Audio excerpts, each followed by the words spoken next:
Mesdames et messieurs, bonsoir. Bienvenue dans 100% Perspective, votre nouvelle émission économique. 100% Perspective, c'est un magazine mensuel d'immersion au cœur des entreprises publiques et privées pour découvrir des hommes et des femmes d'exception qui participent grandement à l'essor de l'économie ivoirienne. Un lundi par mois, je vais donc vous plonger au cœur des entreprises ivoiriennes pour découvrir les enjeux et les perspectives de chacune d'elles. Pour cette première émission, nous vous proposons une immersion dans le monde du pari, du jeu. Un jeu qui profite à tous, comme vous le verrez. Et en Côte d'Ivoire, le maître du jeu, c'est la Loterie nationale de Côte d'Ivoire, la LONASI. Alors, que fait la LONASI? Comment participe-t-elle à l'économie ivoirienne? Quelle part prend-elle dans le social? Ce soir, nous prenons le pari de vous éclairer. À mes côtés, tout au long de cette émission, celui qui tient les commandes opérationnelles de la Bourse des paris, le directeur général de la LONASI, M. Dramane Coulibaly. Bonsoir, monsieur. Bonsoir. Tout de suite, je vous propose un voyage dans le temps, c'est-à-dire aller en 1970. Précisément le 20 mars, date de création de la LONASI, pour comprendre les motivations et les enjeux qui ont prévalu à la mise en place de cette société d'État qui a su entrer dans le jeu du développement de sa naissance à ce jour.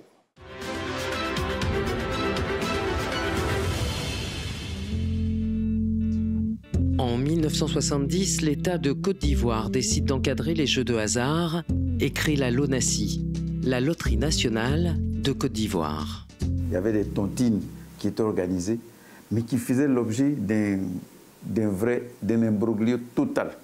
Donc le président Houphouët-Boigny a pris un décret pour mettre en place donc, la Loterie nationale de Côte d'Ivoire.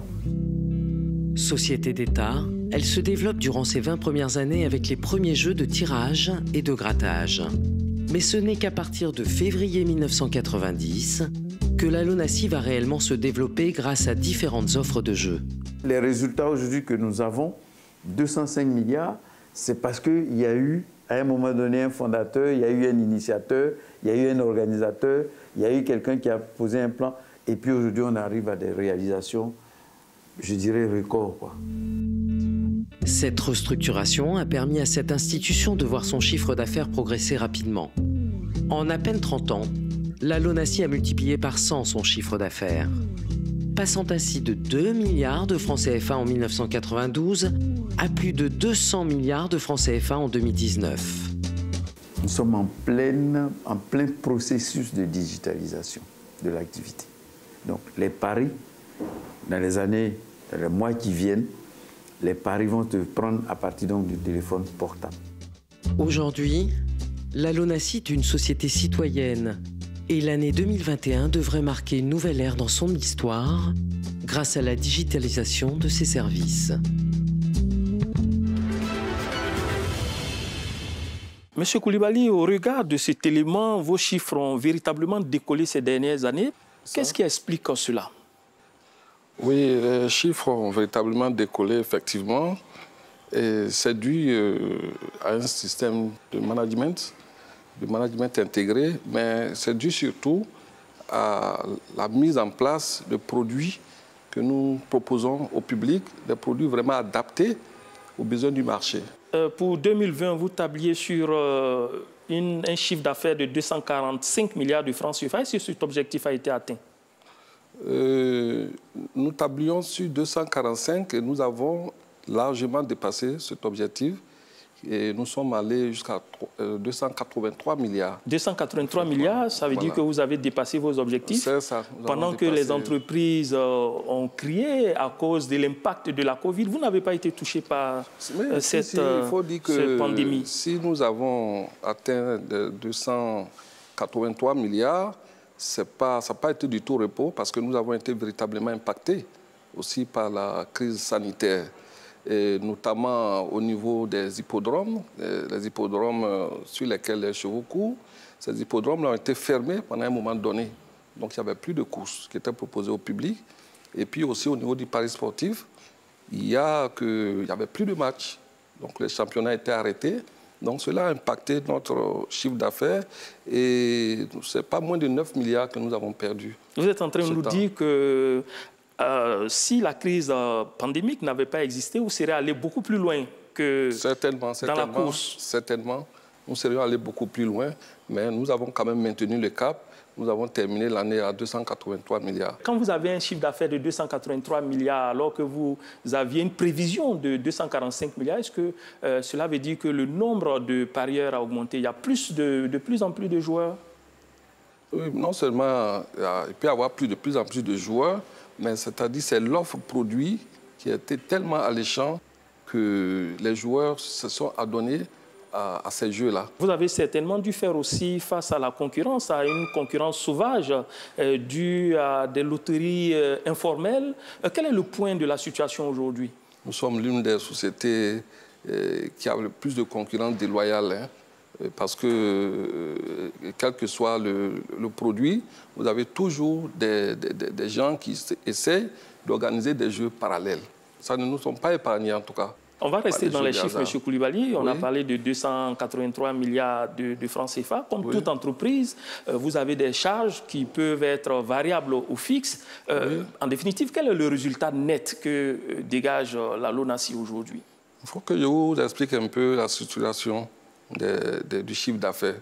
Dans le chiffre d'affaires, vous avez ce que nous appelons le taux de retour aux joueurs. C'est-à-dire que, pour parler terre à terre, c'est ce qu'on va distribuer aux gagnants. Donc, il fait une moyenne d'à peu près 60% de ce qu'on aura récolté. Donc, si nous avons récolté 100, nous allons redistribuer 60. Et ce résultat net, il est de combien? Non, ce résultat net peut varier de 50 millions à 200 millions. À 200 millions. C'est ce que nous redistribuons comme dividende. Et avec ce montant, avec ce chiffre d'affaires, avec ce résultat net, vous vous classez à quel niveau dans les entreprises d'État? L'année dernière, au mois de septembre, quand le ministère du Budget et du Portefeuille de l'État a organisé le concours de la meilleure entreprise, nous avons eu le premier prix de la meilleure performance économique et financière et le prix d'excellence de la gouvernance des entreprises. D'accord. Vous avez évolué dans le temps. À 50 ans révolus aujourd'hui, quelles sont les valeurs qu'incarne la société? C'est des valeurs de partage. Des valeurs de partage parce que nous redistribuons des gains et nous faisons des œuvres sociales. Donc nous partageons ce que nous gagnons.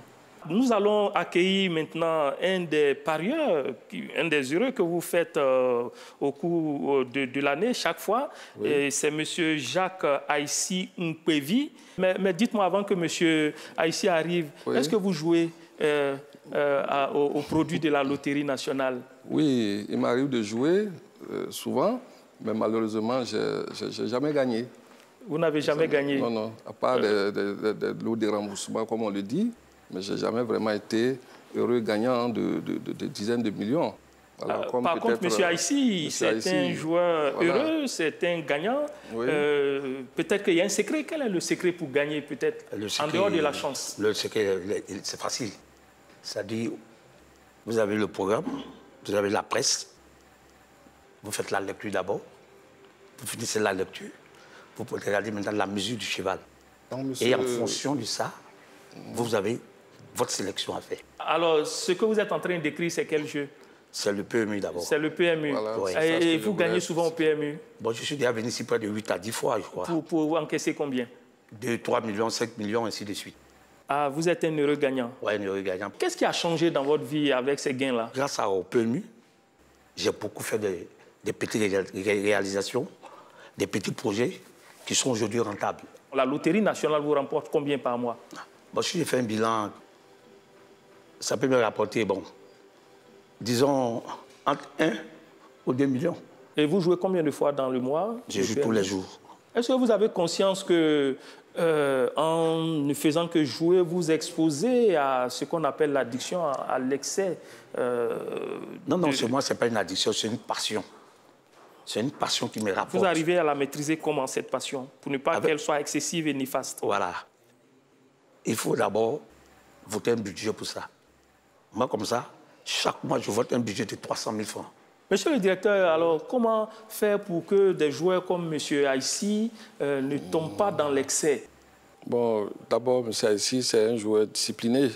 Je me rends compte, parce que quand il parle de budget, il vote un budget qu'il met dans les jeux et il ne va pas au-delà de ce budget. Ça veut dire que si il a ces 300 000 francs qu'il a consommés dans les 15 premiers jours du mois, je suppose qu'il ne va pas encore prendre de l'argent pour jouer. Donc, il n'est pas un addict du jeu. Voilà. Est-ce qu'en Côte d'Ivoire, on a pu enregistrer des victimes du Oui, on en enregistre. Le service social est là pour essayer d'encadrer ces gens-là qui s'adonnent au jeu excessif. Voilà, dans certains points de vente, il nous arrive d'aller vraiment aider certains adultes à regagner leur foyer parce que depuis le matin, ils sont assis, ils ne font que jouer. Alors, merci, M. Jacques Aïssi Mpevi, d'avoir eu le courage de venir sur ce plateau, porter votre témoignage de joueur gagneur. Et après M. Jacques Aïssi, nous recevrons le président des concessionnaires, M. Honoré Tra. Mais bien avant, nous allons passer à une autre articulation de cette émission qui concerne les emplois. La LONASI a changé de vie. Yvonne Kouadio, vous allez le voir, est aujourd'hui une dame épanouie par son activité. Elle conjugue son avenir désormais au rythme des paris de ses clients. Une véritable success story. Comment est-elle arrivée à ce niveau? Découvrons cette success story qui montre une autre facette de la LONASI.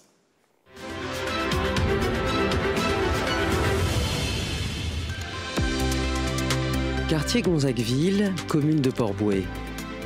Yvonne est propriétaire de 4 points de vente de jeux de hasard depuis une quinzaine d'années. J'ai commencé à travailler depuis 1997 pour des gens.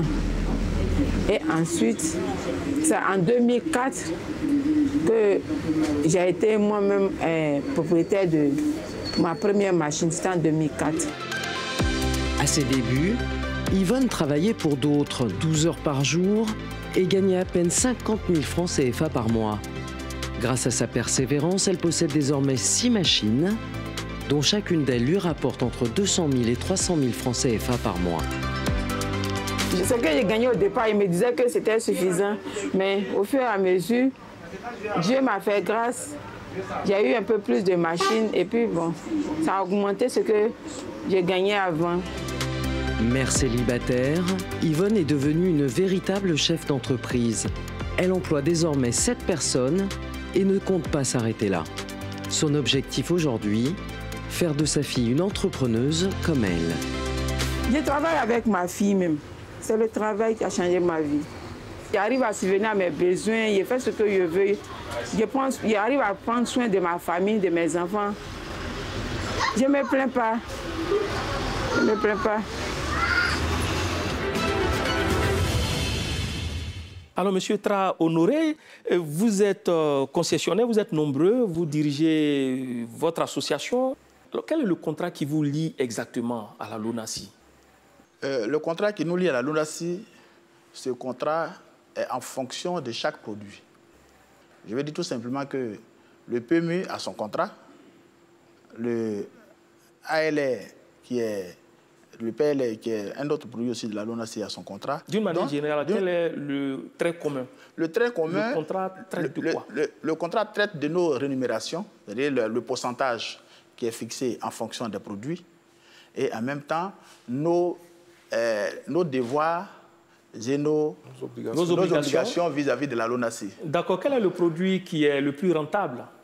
Bon, c'est en fonction du temps. Hein. Avec l'année que j'ai passée à la LONASI, au premier abord, c'était le millionnaire, en son temps, en 93. Et après le millionnaire est venu le PMU, dont on parle. Et le PMU, jusqu'en 2004-2005, bon, a pris un peu de l'aile. Mais aujourd'hui, à l'heure T, c'est le loto. Le loto. Le loto. C'est ce produit qui vous rapporte beaucoup plus d'argent. Ce produit nous rapporte beaucoup d'argent. Dans quelle proportion? Vous, personnellement?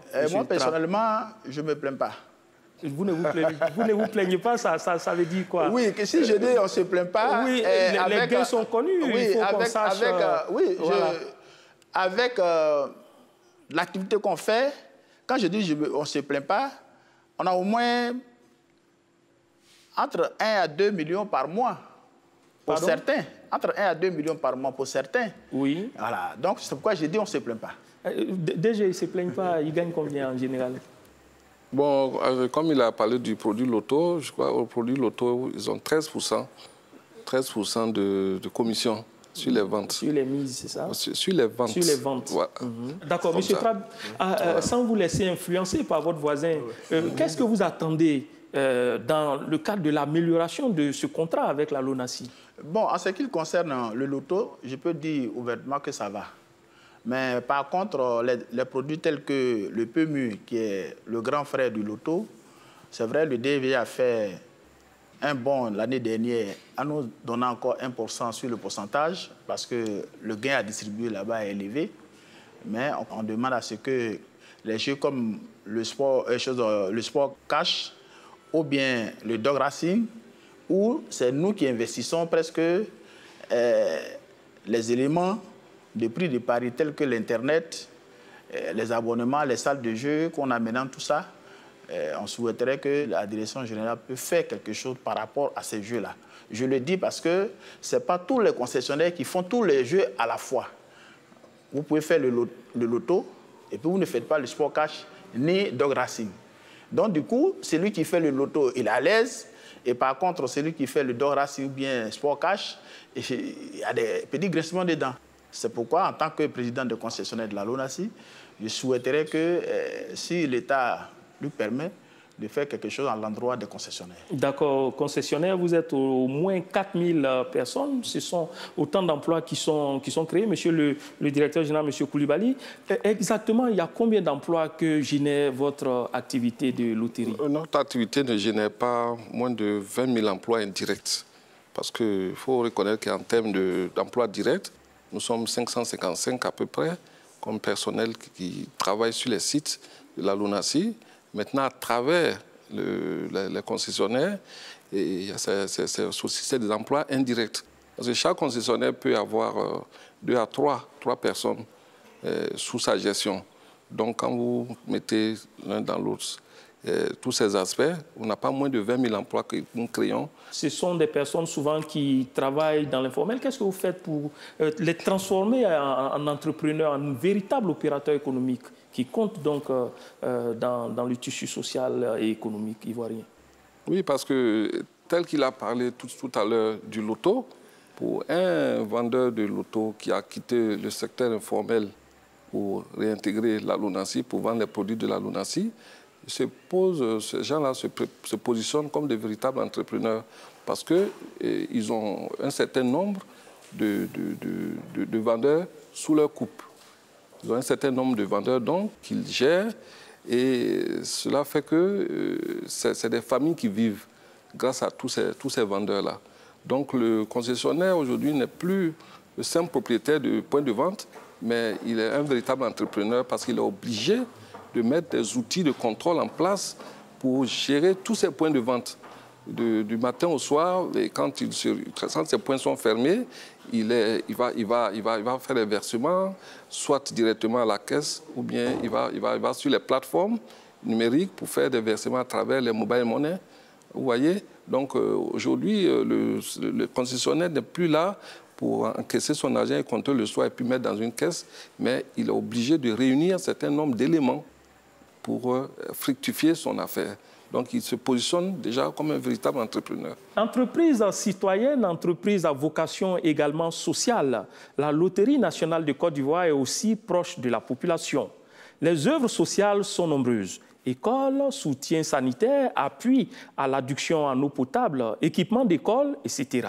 Les actions sont nombreuses. La LONASI, côté social. Suivons.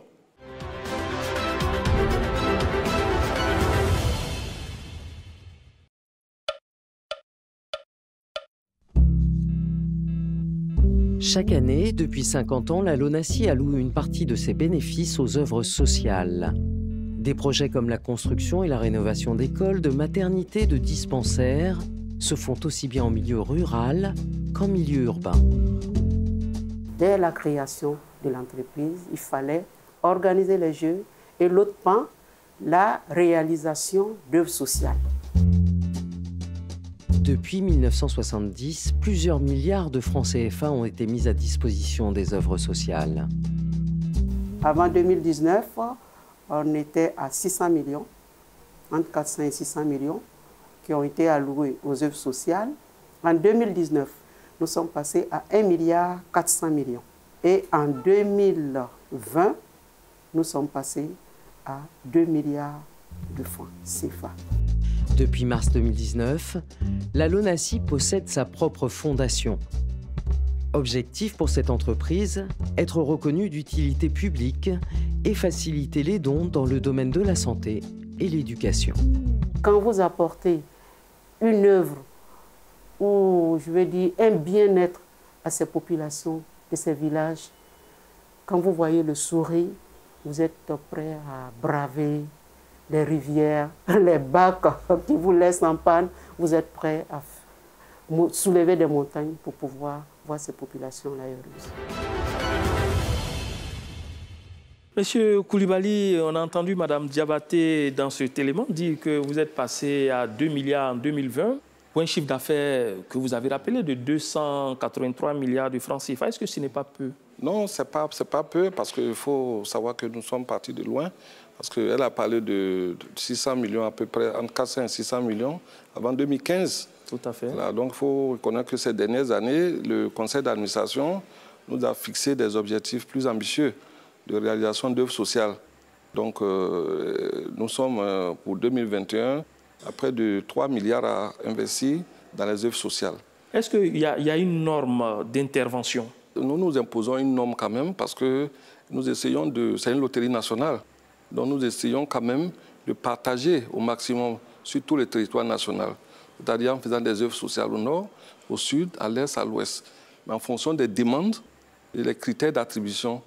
Donc nous avons quand même des critères bien spécifiques que nous prenons en compte pour réaliser nos œuvres sociales. Quel est le critère de sélection des œuvres que vous réalisez? D'abord, la présence de la LONASI, c'est-à-dire la contribution. Est-ce que nous avons réalisé beaucoup d'œuvres sociales ici, cette année, au nord? Et si nous avons réalisé plus au nord, non, nous faisons fort de réaliser cette année un peu plus au sud et l'année prochaine à l'est ou à l'ouest. Et puis aussi, ça dépend aussi de la spécificité des besoins des régions. Parce que dans certaines régions, vous n'avez pas, par exemple, d'eau potable. Quand on se rend compte qu'ici, il n'y a pas d'eau potable, les populations sont dans un besoin criard d'eau potable, donc nous faisons construire un château. Mais quand vous allez dans une région, vous vous rendez compte que les gens sont en train de travailler, vont en classe sous des abris de fortune, et que vous avez eu une demande, vous venez construire une école là, vous ne pouvez que vous dépêcher pour aller offrir à ces enfants un abri pour bénéficier aussi de l'éducation. Vous donnez le sourire aux populations. Voilà, il faut donner le sourire aux populations. C'est pour ça qu'on a toujours parlé de partage.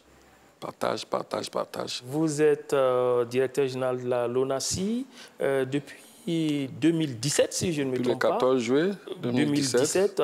Bientôt 4 ans. Oui. Alors, en tant que manager, qu'est-ce qu'on doit retenir? Quelle sera la touche Coulibaly, l'empreinte Coulibaly dans cette société? Nous avons épousé une nouvelle manière de travailler, une nouvelle démarche.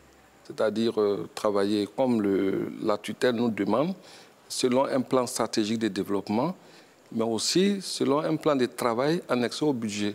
Donc aujourd'hui, tout le personnel est engagé dans la planification des activités. Ce qui n'était pas le cas peut-être il y a quelques années, mais aujourd'hui, c'est cette démarche que nous avons adoptée et qui fait de nous une entreprise vraiment performante. Et puis, je parlerai aussi de l'achèvement des projets que nous avons engagés, qui me tient particulièrement à cœur. C'est-à-dire, c'est le projet immobilier, c'est le projet de construction siège.